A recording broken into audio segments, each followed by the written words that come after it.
એક વખત શેષનાગ બીમાર પડ્યા. ઘણા ઘરગથ્થુ ઉપચારો કર્યા, પણ નાગરાજને સારું ન થયું. એટલે બધા દેવોના વૈદ અશ્વિની કુમારને બોલાવ્યા, જે સૌથી મોટા વૈદ છે. એમને બોલાવી અને નાગરાજને તપાસવાનું કહ્યું. અશ્વિની કુમારે આવી અને નાગરાજને જોયું, લક્ષણો જોયા અને ઔષધિ બનાવી આપી. નાગરાજને પીવડાવવામાં આવી, પણ સારું ન થયું. વૈદરાજે બીજી ઔષધિ બનાવી, પીવડાવી, પણ નાગરાજને સારું ન થાય. કોઈ પણ રીતે બીમારી ઓછી થવાના બદલે વધતી જ જાય. બીજી ત્રીજી ઘણા બધા ઉપચારો કર્યા, પણ કોઈ ઉપચાર કારગત નીવડે જ નહીં. એટલે બધા ચિંતામાં પડી ગયા કે શું આ નાગરાજ પ્રાણ ત્યજી દેશે? બધાને ચિંતા થવા લાગી. એટલે બધાએ આમ મનોમન ચિંતા કરતા કરતા ભગવાનને પ્રાર્થના કરે કે ભગવાન આવું કેમ થયું? નાગરાજને કેમ સારું નથી થતું? અશ્વિની કુમાર પણ ચિંતામાં ભગવાનને પ્રાર્થના કરે કે મહારાજ, ભગવાન એવું બને જ નહીં મારાથી કે મારી ઔષધિથી કોઈને સારું ન થાય, અને આ નાગરાજને કેમ સારું નથી થતું? બધા ચિંતામાં વિચારતા હતા ને, ત્યાં એક સંત ત્યાં આવ્યા. સંતે બધાને ચિંતામાં જોઈને પૂછ્યું કે વૈદરાજ, શું થયું છે? તમે બધા ચિંતામાં છો, હું તમારી કોઈ મદદ કરી શકું? એટલે અશ્વિની કુમારે કહ્યું કે નાગરાજ બીમાર છે, ઘણી બધી દવાઓ કરી, છતાં પણ એમને સારું નથી થતું. એટલે પેલા સંતે પૂછ્યું કે તમે જે એને રોગ થયો છે એ લક્ષણો પ્રમાણે તમે જે દવા આપો છો યોગ્ય તો છે જ ને?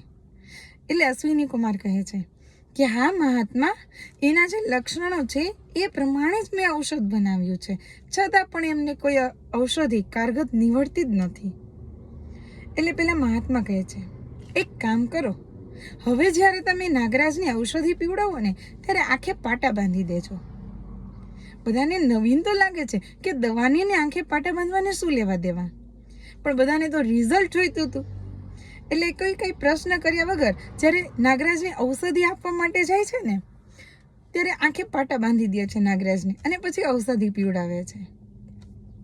એમ કર્યું તો સારું થવા લાગ્યું નાગરાજને, અને ધીમે ધીમે તો નાગરાજ એકદમ સ્વસ્થ થઈ ગયા.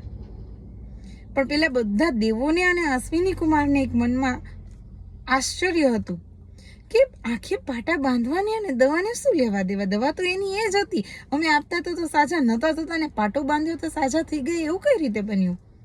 બધા સંત મહાત્મા પાસે ગયા અને પૂછ્યું કે આનું રહસ્ય શું છે?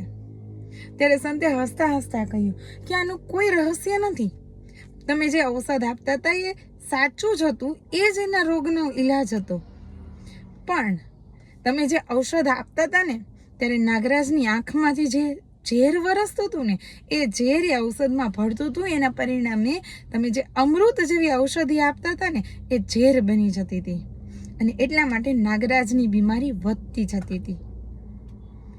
આપણા જીવનમાં એવું ઘણી બધી વસ્તુઓ છે કે જે આપણને આનંદ આપે, ઉત્સાહ આપે, એક જીવનનો નવો અનેરો રંગ ભરી દે આપણા જીવનમાં. પણ આપણે ઈર્ષા રૂપી આપણી આંખમાં જે ઝેર ભર્યું છે ને, એના લીધે આપણી આ બધી અમૃતમય ઔષધિઓ છે ને, એ આપણે માણી નથી શકતા, આપણને એની અસર નથી થતી. અને એક મહાન તત્વચિંતકે કહ્યું છે કે જેટલા લોકો કેન્સરથી મૃત્યુ નથી પામતા ને, એનાથી ડબલ લોકો તો ઈર્ષાથી મૃત્યુ પામે છે.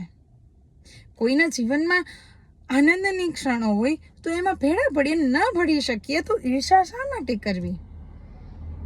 આપણી ઈર્ષા જ આપણા પતનનું કારણ બને છે.